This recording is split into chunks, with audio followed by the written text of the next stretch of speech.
Now, from your weather authority, meteorologist Cody Bailey.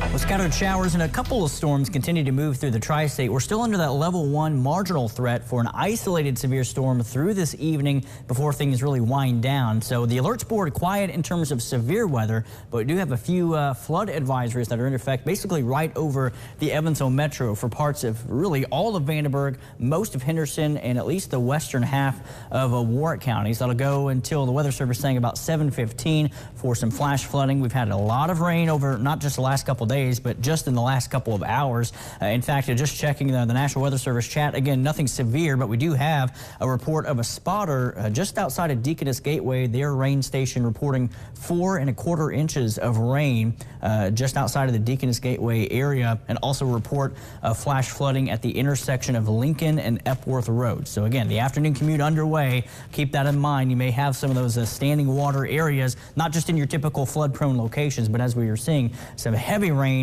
causing at least some localized flash flooding in the Evansville metro. Our Doppler radar estimating, again, this is factoring in the rainfall rates on radar. At the airport, just shy of 2 inches. We just heard that 4.25 inch report on the Warwick-Vandenberg County line. And our Doppler radar at least close to that estimate as well. Basically in the metro, anywhere from 2.5 to just over 3 inches, about 3 1/4 just north of Newburgh. Again, where we have reports now of some flash flooding, at least of that report from that spotter at Lincoln and Epworth Road near the county line as well. And there's live Doppler radar showing, again, the heavy rain continuing to go over the same areas. That's what we're concerned about when it comes to the flash flooding. Not just heavy downpours on their own, but they're kind of training. And in this case, we're seeing a little bit of redevelopment south of that area about to go over those same locations as well. We'll zoom in a little bit tighter, seeing a little thunder and lightning as well with that cell, but we'll start in northeastern Henderson County, where we're seeing some on the southeast side there, right over the Parkway, and southeastern, just southeast of Henderson rather, and then moving over Spotsville, heavy downpour there. Not seeing lightning with that cell, but again, just further north over Newburgh, or at least just north of Newburgh, we're seeing some of that possibly moving over near Castle High School up to Castle Middle and Elementary School as well, moving with some, at least a core there of some thunder and lightning. But again, this is moving over the same locations that have already picked up quite a bit of rainfall. Up to the north of I-64, a couple of more impressive cells as well in southeastern Knox County, pushing to the north.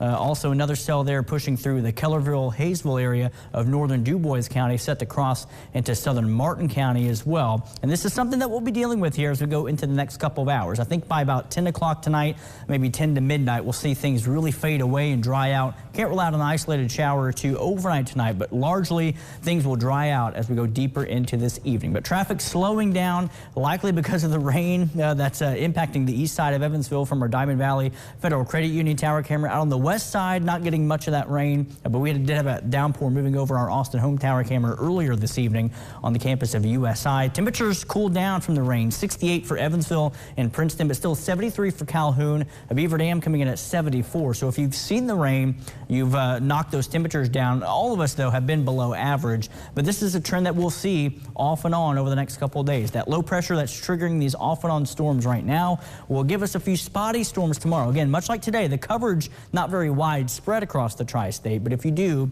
see one of those, expect some heavier downpours, maybe some thunder and lightning. Not expecting anything severe tomorrow. Thursday, I think the first half of the day looking dry, but more rain by the evening, and our best chance of rain, at least right now, looking like Friday, and unfortunately it could be an all-day rain for our Friday through Friday evening as well. Then from then, still some questions as to how long into the start of the weekend, at least, those rain chances will linger as well. But here's an updated future tracker doing a pretty good job of the heavy rain and storms right over the metro, moving to the northeast. And as I mentioned, as we go deeper into this evening, we start to lose some of the energy from the daylight hours. Things fade away, and then again, maybe a spotty shower overnight close to daybreak tomorrow morning.